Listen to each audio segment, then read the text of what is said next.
This episode of the OmniTalk Retail Fast 5 is brought to you by the A&M Consumer and Retail Group. The A&M Consumer and Retail Group is a management consulting firm that tackles the most complex challenges and advances its clients, people, and communities toward their maximum potential. CRG brings the experience, tools, and operator-like pragmatism to help retailers and consumer products companies be on the right side of disruption.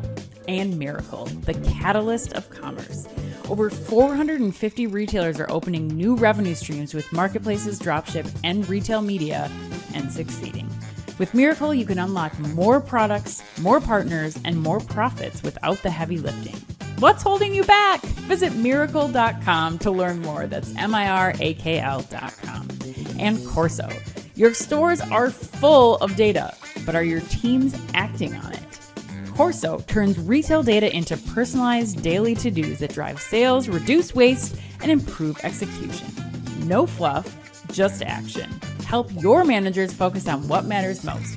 Visit Corso.com to see intelligent management in motion. And Infios. At Infios, they unite warehousing, transportation, and order management into a seamless, adaptable network. Infios helps you stay ahead from promise to delivery and every step in between. To learn more, visit Infios.com. And finally, Ocampo Capital. Ocampo Capital is a venture capital firm founded by retail executives with the aim of helping early-stage consumer businesses succeed through investment and operational support. Learn more at ocampocapital.com. Hello, you are listening to OmniTalk's Retail Fast 5, ranked in the top 10% of all podcasts globally and currently the only retail podcast ranked in the top 100 of all business podcasts on Apple Podcasts. The Retail Fast 5 is the podcast that we hope makes you feel a little smarter, but most importantly, a little happier each week too. And the Fast 5 is just one of the many great podcasts you can find from the OmniTalk Retail Podcast Network, alongside our Retail Daily Minute, which brings you a curated selection of the most important retail headlines every morning, and our Retail Technology Spotlight series, which goes deep each week on the latest retail technology trends. It's October 29th, 2025. I'm one of your hosts, Ann Mazinga. And I'm one of your other hosts, Chris Walton. And we are here once again to discuss all the top headlines from the past week, making waves in the world of omnichannel retailing. And Chris, it's almost Halloween here upon us, which I know is one of your favorite seasons of all time. What are you dressing up as this weekend? Yeah, it's actually funny. Like, I actually don't like Halloween that much. I think we've talked about that on the show. Like, but I do like dressing up. So I'm gonna dress up as I'm gonna go back to Darth Vader. I haven't put the Darth Vader costume on in quite a while, Ann. So I'm gonna be donning that. We're having a little Halloween party with the kiddos and their families and friends, and my wife's getting all into that. She's making mummy hot dogs and crazy like pizza names, which I don't even know. But what are you doing? You got some things going on in your household, right? Don't you have your son's first official Halloween high school party? How's that making you feel? It's not, I'm very confused. So if any parents have advice out there, I don't know, like it didn't even dawn on me that we haven't established a curfew. This is how transportation, like I don't want to stay up until midnight to pick him up from a party. I don't want to send him in an Uber. I don't know. I'm just there's a lot of logistics planning that was much more involved this Halloween than I was prepared for. I will say that much. So high school parents, send me your advice. I will take it forever, for the next 8 years. Yeah. No, that I'm a couple years out from that. Now that you're saying that, I'm like, oh my God, yeah, I have to stay up till midnight to go pick up the kids from parties now. Yeah. That's what our parents did, back in the day, or we got to ride with friends home, but yeah, that happened a lot. That's crazy. Wow. Yeah. Geez. I gotta find another gear. Yeah, not too keen on the friend's brother or sister, friend of a friend yet that I don't know, especially freshman year, because you don't know all the friends yet. Don't want them driving home on Halloween night, my child, at midnight. Just seems like bad idea. But the other image that comes in my head, Ann, is like Teen Wolf when Michael J. Fox goes into the closet with Booth. Do you remember that scene? Like, so what's going on at these Halloween high school parties? That's the other question that I've got. I don't know. I guess we'll find out. And they're not drinking. They're not drinking, apparently. Like, that's not a thing. Drinking is not a thing for a lot of kids. No. No, it's not cool. At least that's what they tell me. So I guess maybe like even that was a weird place to start. Like he's probably like, you old lady, we don't drink anymore in high school. Like that was your old things that you crazy old people do. So yeah, I don't know. I'll report back though. I'll report back next week and let you know if we all survived this weekend. All right. Well, let's get to the headlines. And for all those with all those parents out there with kids, instead of 5 headlines today, we have 6 or 7 headlines. And you know the 6 or 7 joke? Oh my God, Oh it's yes, driving it's me banned in our house. That is crazy. banned. It's driving me freaking crazy. But anyway, we've got our usual 5 headlines. And in this week's Fast 5, we've got news on DoorDash's food emergency response program, Walmart and Avery Dennison partnering to track fresh food, Lululemon venturing into its first licensing deal ever with the NFL, Amazon unveiling smart glasses for its delivery drivers, and AWS's Daniele Stropa stops by once again to hand out this month's Retail Tech Startup of the Month award. But we begin today with, what is quite frankly very sad and somewhat distressing news on the layoff front this week. Anne. Yes.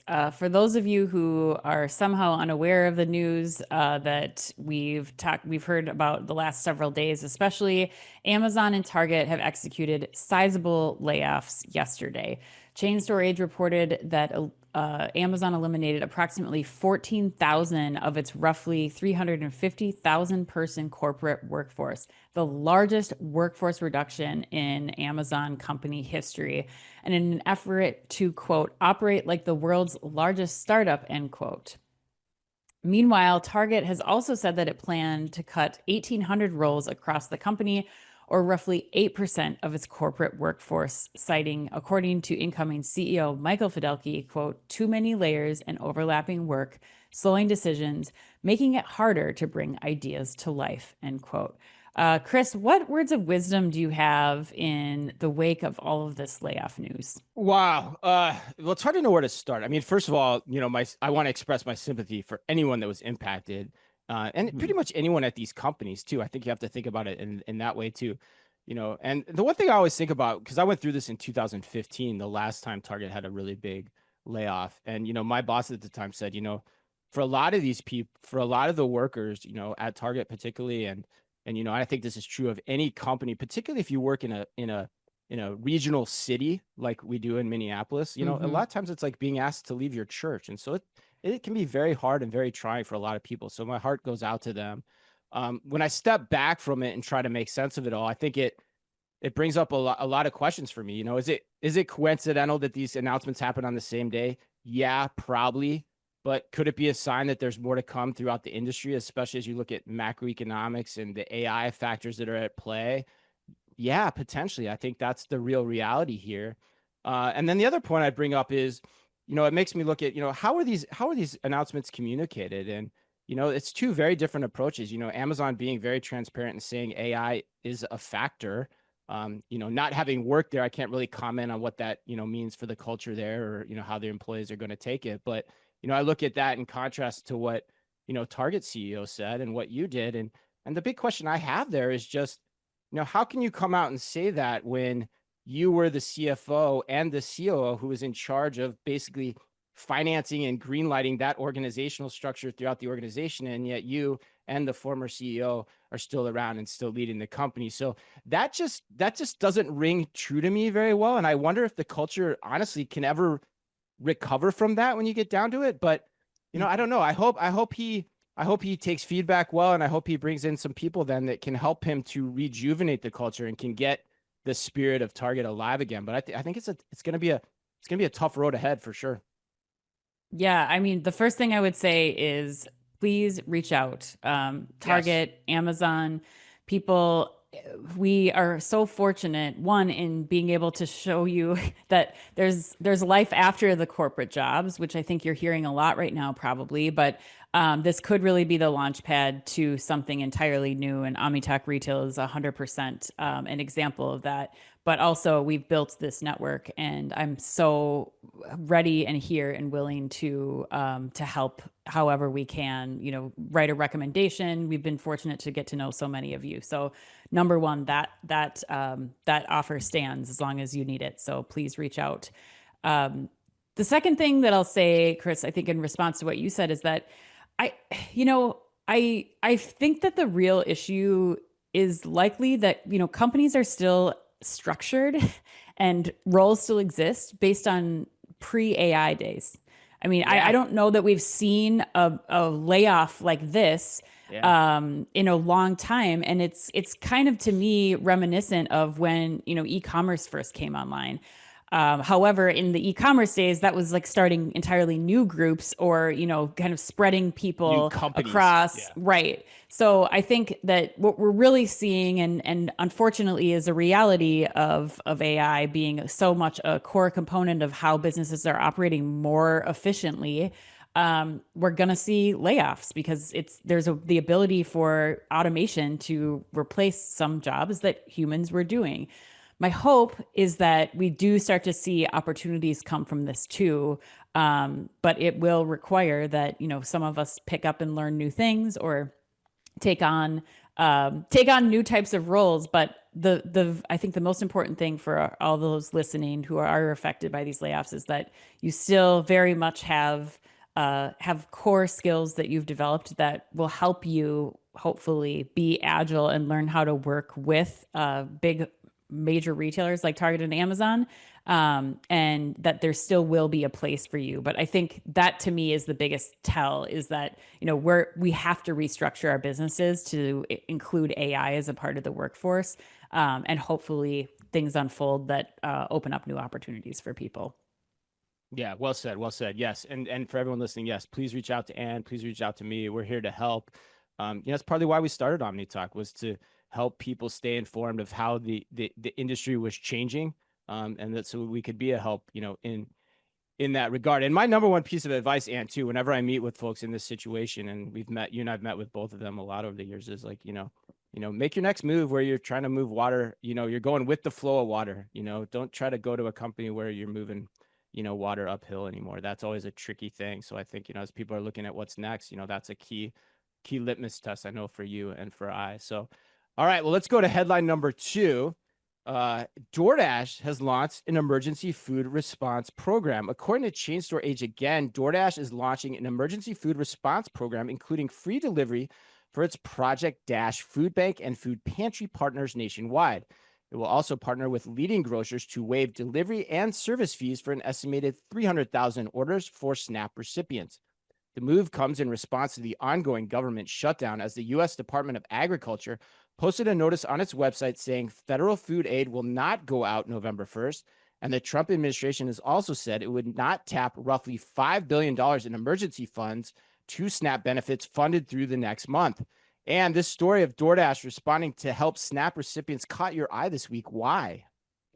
Yeah, I mean, I think number one, I think it's a real testament to what is possible when you are on the DoorDash platform. They have built the infrastructure with their grocery partners, with their convenience partners to really support being able to quickly enact something where they're covering the cost of delivery across the board. And I think, I'm hopeful at least that tells me that the relationships between the third party logistics providers like DoorDash and their retailers are not kind of the money grab that they seemed to be during the pandemic, where it was like DoorDash was getting all the money, the retailers weren't getting as much value out of it. I'm hopeful that this is maybe a sign, and maybe this is my rose-colored glasses, but I'm hopeful that this is a sign that they're becoming a more mutually beneficial partnership, and this is one way that they're really focusing on how they can act quickly in the community to make an impact for their customers who are reliant on this platform.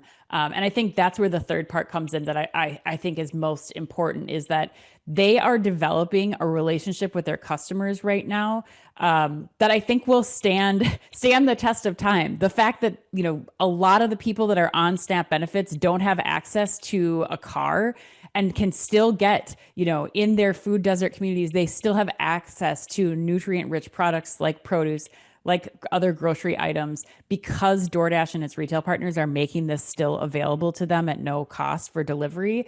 I think you've got customers for life. And so I think everyone really benefits in this situation. But DoorDash especially is doing well by doing good here. And that I think DoorDash deserves a ton of kudos for. How about you though? I mean, what are your thoughts on this move from DoorDash, Chris? Yeah, I mean, I don't think I disagree with anything. I think what I would just do is emphasize the points you made, which I think is kudos to DoorDash. You know, at the end of the day, like it's just good reactive merchandising too. Like that's Yes. the key thing here, which we talk a lot about on Hmm. this show and probably don't single out enough, honestly, but it's just a smart move. It's a smart merchandising move. You're moving on the trends that are going to be important to the bottom line of your business. But beyond that, I think DoorDash just keeps making moves that I think are really hard to disagree with. We Hmm. constantly are talking about them on the show and constantly lauding them. And for that reason, that's why they're going to keep getting my personal dollar too, Ann. It is definitely going to continue in my rotation as my number one most used retail app, which it is now. I mean, I'm probably using it more so than any other app in on my iPhone, quite honestly, in Right. the marketplace. I know you like Walmart Plus too, but Hmm. like that's just the way I think about it. And the reason for that is just like I just like how they do business. And I think Yeah. that's an important factor to consider right now. Right. Absolutely. Yes. DoorDash will keep up to speed on this. I know there's a lot that is in the works right now with this November 1st deadline coming up. So we will stay on top of it. And again, thank you, DoorDash, for doing this service for your customers in our communities. All right, let's go on to headline number 3. Walmart and Avery Dennison have formed a new RFID partnership to provide visibility across fresh groceries. According to Progressive Grocer, Avery Dennison has developed breakthrough RFID sensor technology capable of functioning in high moisture, cold environments such as meat cases, an innovation that was long considered impossible.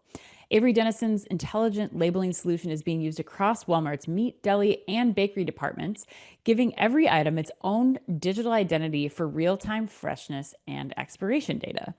The partnership represents a potential step change in how retailers can balance freshness, sustainability, and labor efficiency, issues that have become mission critical across the food retail landscape. Chris, this is also A&M's put you on the spot question. Oh, Um, yes, A&M would like to know, anytime a new to market technology is dubbed as long considered impossible, you tend to take notice. well said, Here, guys. Well said. yeah, here it feels like the first domino to drop with many downstream benefits to retailers to come. If you agree with that sentiment, what dominoes can Avery Dennison and Walmart topple next with this unique RFID solution? Wow, interesting. Wow. How do I attack that? There's so many angles to that question too. I think in direct response to that question, I think this is another domino yet in what Walmart has, I think, pretty much, given us a clear indication that they're trying to do, which is to create kind of the smart store of the future. Like they want to have an understanding of how the items and people and products are moving through the store at any given time in real time, similar to how you would on an e-commerce website. I think that's where this ultimately goes. And the reason this story is very important is that, previously perishables and fresh food were a black hole in terms of inventory visibility. I mean, this Mm-hmm. is really, this and metal products potentially. Although I know our good friends, JP and Marshall might have different thoughts on this, and much better thoughts than I do. But this is the holy grail of RFID in the grocery setting, particularly by virtue of the fact that waste and spoilage are the number one areas that eat into a grocer's profits. So Walmart's, again, they're out in front of things. We talked a couple of weeks ago on the show even about how they're using Williat and deploying Bluetooth sensors. But as we learned in a podcast that we're going to debut very soon with you all in our Spotlight series, that's at the pallet level too. That's more on the transportation side of things and making sure where things are, that they're stored right and they're stored in temperature right. And so this is taking it down to an even greater level. And so it's a step change really here. And so, when Walmart moves, the other point I'd make, and when Walmart moves, so does the industry. And I think part of this is also in response to the legislation around food safety that's coming, my favorite Mm-hmm. acronym, FISMA. And so, Mm-hmm. yeah, so Walmart is, in front of that. And then they're still in front of the overall smart store design of the future too, which is going to pay so much dividends for them in the long run, just because of the fact that they're just so much further along on the experimentation side of this. Right. And I think that that brings up a really good point because I think not only now is Walmart able to deploy RFID in their center store, their apparel categories, even like Marshall K brought up, they're putting these on crayons around back to school time. Like Right. now they're able to add more into RFID products, like the products that they're putting these products on, which gives them like greater visibility across the store, which I think really tends to improve things like, online and BOPUS order grocery orders too. Like a meat is a main component for a lot of people's dinners and stuff. And if you're placing an order for delivery or you're for pickup and that meat isn't there because you don't have the inventory visibility on products like this and like deli, that makes a big difference. That impacts the entire trip. Like if that's the main thing that I'm coming to get when I'm making my chili and you don't have ground beef, like I have to go to another place now, and I may be circumventing Walmart and going to another retailer in that case. So I think, those two things are the biggest things for me. More visibility across more products in your entire store. And then the fallout there of, what does that mean then for more accurate online orders, better fulfillment metrics and satisfaction with your customers too. So I think that is a huge move here from Walmart, and I do think A&M's right. We'll continue to see this, I'm sure, in many more retailers to come.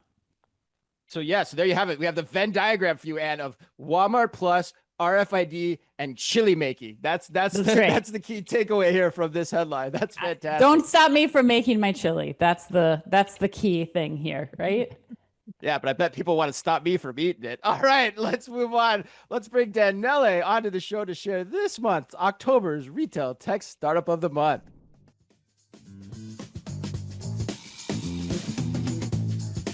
All right, let's give a big OmniTalk welcome back to AWS's Daniele Stropa, because Daniele is here once again to hand out this month's Retail Tech Startup of the Month award. Daniele, for those who may not remember or who are new to our show, is the worldwide technical lead for AWS partners in retail at Amazon Web Services, where he drives the technical strategy for AWS partners in digital commerce, customer engagement, and generative AI. Daniele, it's great to have you back. I think, Ann, we need a drum roll here. I know. I don't have a drum roll like little cue for I don't have a sound effect yet, but I know we need to get the sound effect. Drum roll, drum roll, drum roll is what we'll have to say. That's now. good. Drum roll, drum roll, drum roll. Yes, I love that, Ann. All right, so Daniele, without further ado, who is October's Retail Tech Startup of the Month? So this month, Retail Tech Startup of the Month is Writer, and that's WRITER. And they are a full stack generative AI platform that's really transforming the way that retailers and brands are automating process and generating content across their whole organization. Okay, so Danelle, tell us a little bit more. Like, what's differentiating Writer compared to some other players in the space, and why is it so important for retailers and brands listening to kind of know about what they do? Yeah, I think what makes them particularly interesting is their end-to-end approach and solution, right? Okay. They've built their own large language model, which are some of the top scoring large language model out there. They have their own knowledge graph based solution. They have built-in guardrails to ensure consistency and compliance with the content that is being generated. So they really provide a full package, a full solution, right? And on top of that, they also have pre-built, pre-vetted agent and workflows that consumers, customers can take. They can test them out, plug them into their system, test them out, and then move on to production with these ready workflows. So what that really means is that they are really accelerating the way that brands, retailers can go to production with these predefined, pre-tested solutions in a much faster way. So Daniele, I'm curious too, like, and this is a question I've never thought about until you just brought that up. So like, we always know the big four, right? Like the Geminis of the world, the ChatGPT, Perplexity, Anthropic. We hear about those all the time. but now you're saying there's like this other option that does something different. So if I'm a retail executive, how put Writer in that context of how it sits alongside those other options, and why am I choosing Writer to do my work versus one of them? Yeah. So when we look at the large language model landscape now, or generative AI landscape, right? There's models that are good at a bit of everything, right? And then there's models that are fine-tuned, they are tweaked, they're a bit more specific for certain tasks, right?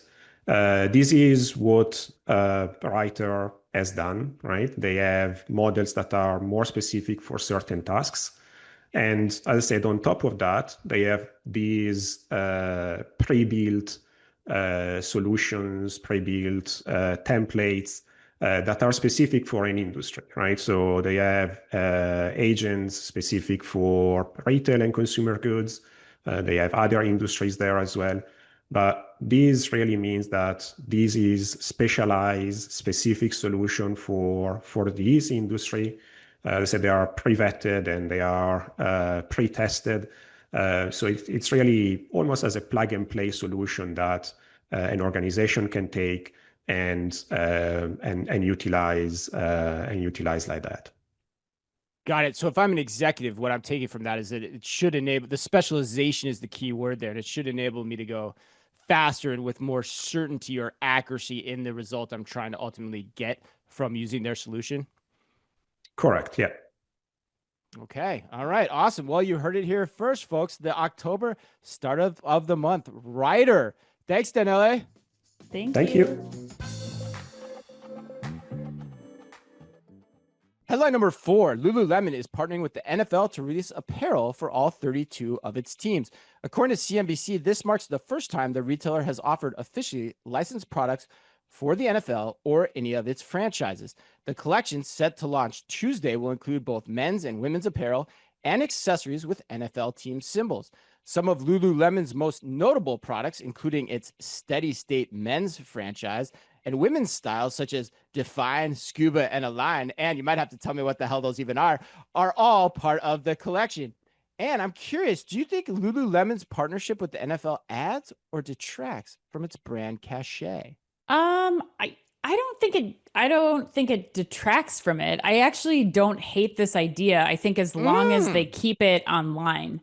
I think if we start to see more penetration in stores, I think that's going to actually be an issue. Oh God, I didn't even think about that. Ugh. They've already done this, like they've done this for custom apparel for gyms and corporations. Like they have that arm of the business. So I think, yes, is this a potential growth opportunity in a very lucrative area? Teamwear, 100%. I think that makes a lot of sense. I also think that, you know, the categories that they're talking about here, Align, the men's Steady, like these are very commonly purchased products across their portfolio. And so people know how these products fit on them. They're some of their best selling products. And so I think as a woman buying any kind of fan gear, like this has always been problematic. Yes, they're making like a woman's cut jersey or something like that, but it's very limiting in the types of materials that you can use and really how the fit is. So as somebody who knows that I really like the fit of the Align leggings or tank tops or whatever it might be, I like that I know with a good degree of certainty that when I order this for my team, this Align top with my team logo on it, that it's going to fit and that I'm going to like the way it feels in the materials. And the same goes for men's, I would assume too, given their popularity with that particular line. But what I'm actually surprised to see here is that they didn't go for the college teams first. Like NFL is fine, but I think given the demographics that are interested and that are purchasing and are like at the top of Lululemon's customer funnel right now, I think that doing this for more college athletics would have been better than starting right away with NFL teams. But you've already hinted you're not a fan. So what should we all know about this Lululemon move? No, I'm not a fan of this at all. Yeah, the college thing's interesting. I mean, the college thing is just way more complicated, versus 32 cities versus all those other cities. But that's having had some exposure to the fan business at Target.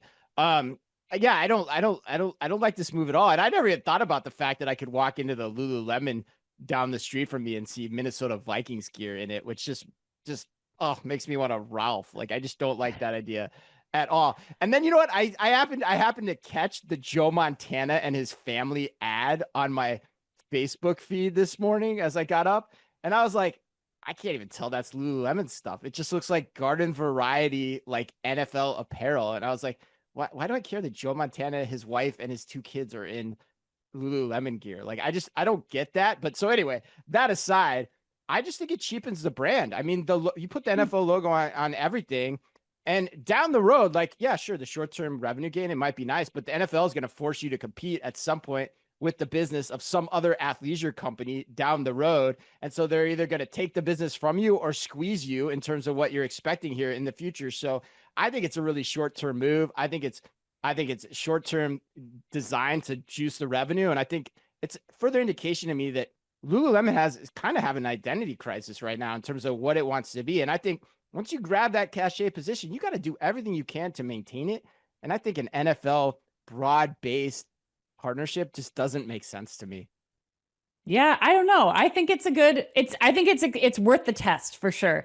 And hopefully Lululemon's team is in a position to move quickly should this not pan out the way that they think it will. But I don't know. I like the option. I think I would push it forward, and let's check back in a few months and see like what happened and how they do in fourth quarter, especially around gifting season, because that's another thing too. Like, I think maybe the holiday season, this is like an extra fun thing to gift somebody, but will it last? So Viking yoga pants on this show, and that's what you're saying. Viking yoga pants on this show. Not a Gauntlet football has been fan. thrown. I'm not buying anything that's what NFL. This is the NFL. Okay. I know, right, but that's why I'm saying, like, I would not. I don't. You just said you might try it.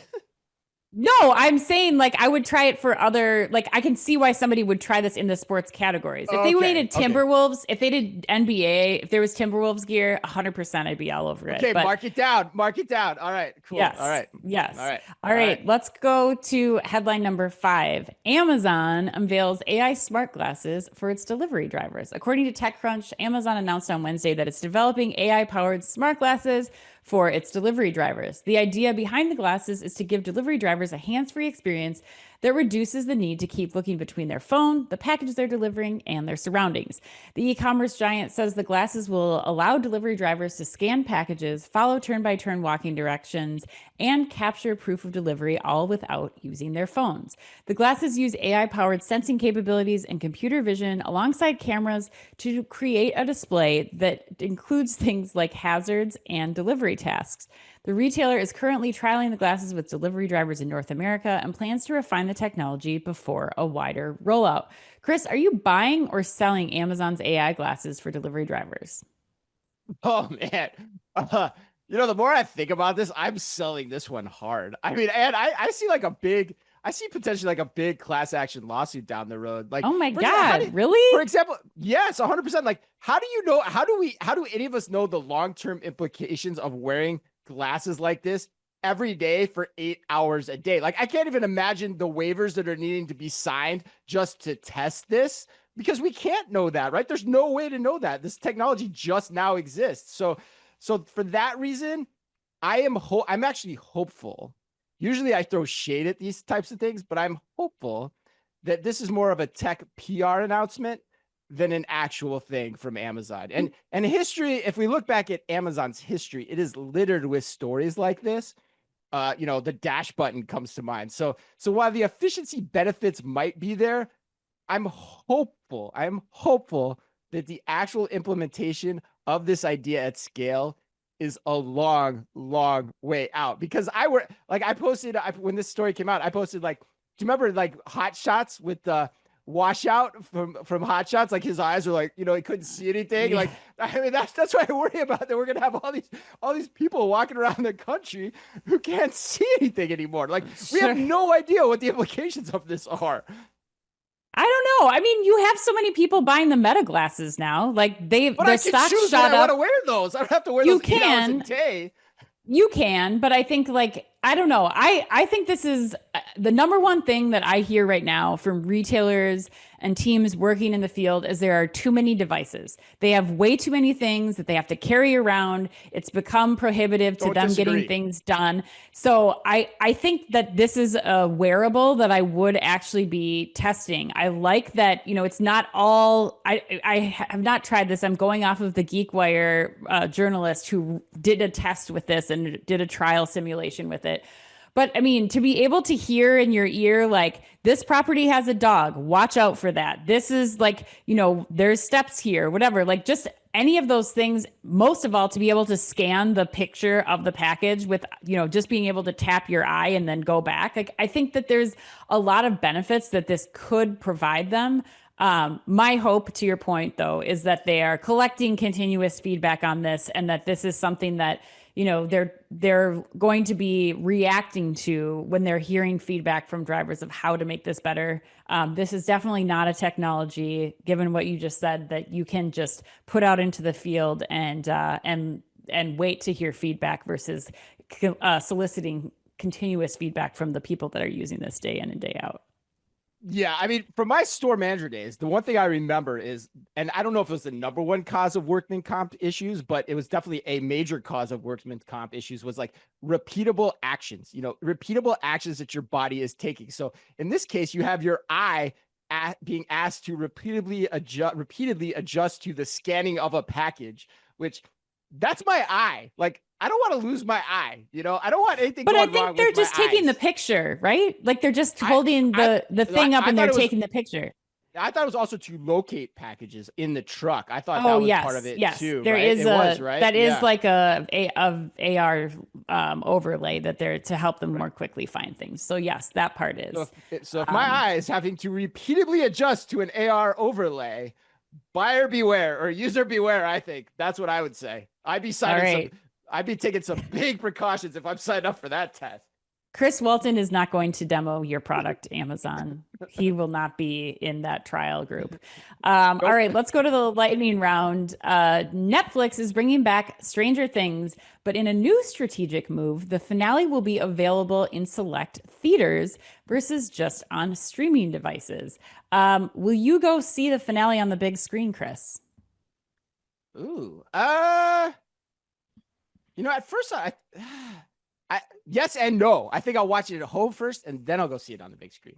Oh, okay. So double feature.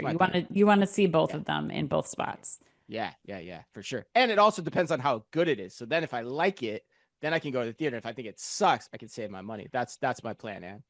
All right, Weirdly Hot Santa is back for the second year in a row. My question for you is he any more or less hot the second time around? Yeah, I mean, I feel like he's this. I saw him and I was like, oh, there's the cute Santa again. They're doing the cute Santa campaign. I don't mind it. I'm here for it. That's okay. Must have done well because they're doing it for the second year in a row. So, I don't know. Is it the same actor? I didn't even look at that. Yeah, it's the same guy. Yeah. Same guy. Yeah. So it's just like he's just getting a glow up from year to year. Yeah, I don't even know if he's getting a glow up. He's just getting a return appearance, And for those listening and watching, this was our number one YouTube short last year. Was Ann talking about Weirdly Hot Santa? So yeah, God. Ann, you're thinking he's equally hot as he was last year? I mean, yeah, I stopped to listen to the ads. So I guess like the one of him in the chalet or whatever, I was like, all right, I'm here. Let's finish talking about getting ready for the holidays, I guess. Weirdly Hot Santa making his debut. Like, great for this guy. I mean, he was probably like a D-list actor before this, and now he's Hot Santa 2 years in a row.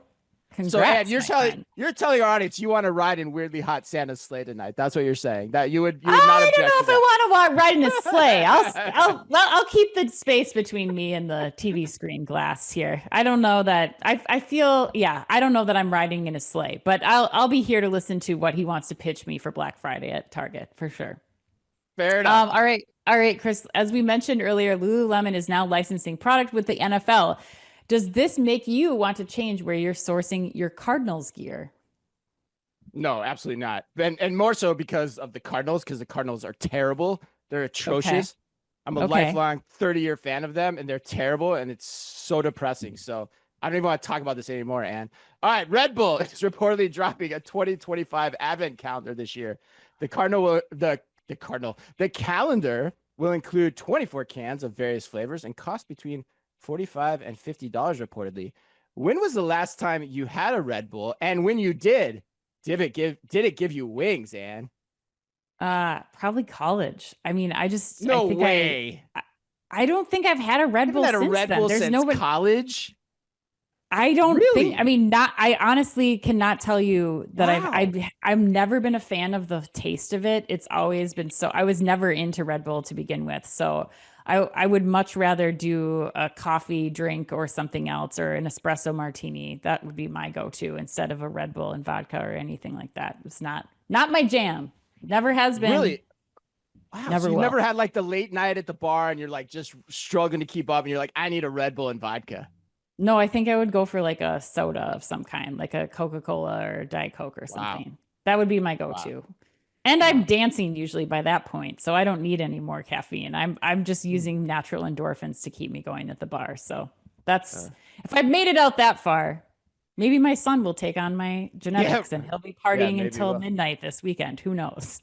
Yeah, well, I remember mine vividly. It was 2007 because the last time I had one, I blacked out and do not remember how I got home. It was a crazy story, which is a story for another time at another venue. All right, happy birthday today to Winona Ryder, Gabrielle Union, and to the man who inexplicably, in my opinion, became one of the biggest actors of the 1970s, Richard Dreyfuss. Today's podcast was produced with, of course, the help and support of Ella Siriord. And remember, if you can only read or listen to one retail blog in the business, make it OmniTalk, the only retail media outlet run by two former executives from a current top 10 U.S. retailer. Our Fast Five podcast is the quickest, fastest rundown of all the week's top news, and our daily newsletter, the Retail Daily Minute, tells you all you need to know each day to stay on top of your game as a retail executive, and also regularly features special content that is exclusive to us and that Ann and I take pride in doing just for you. Thanks as always for listening in. Please remember to like and leave us a review wherever you happen to listen to your podcast or on YouTube. You can follow us today by simply going to youtube.com/OmniTalkRetail. So until next week, on behalf of all of us here at OmniTalk, as always, be careful out there.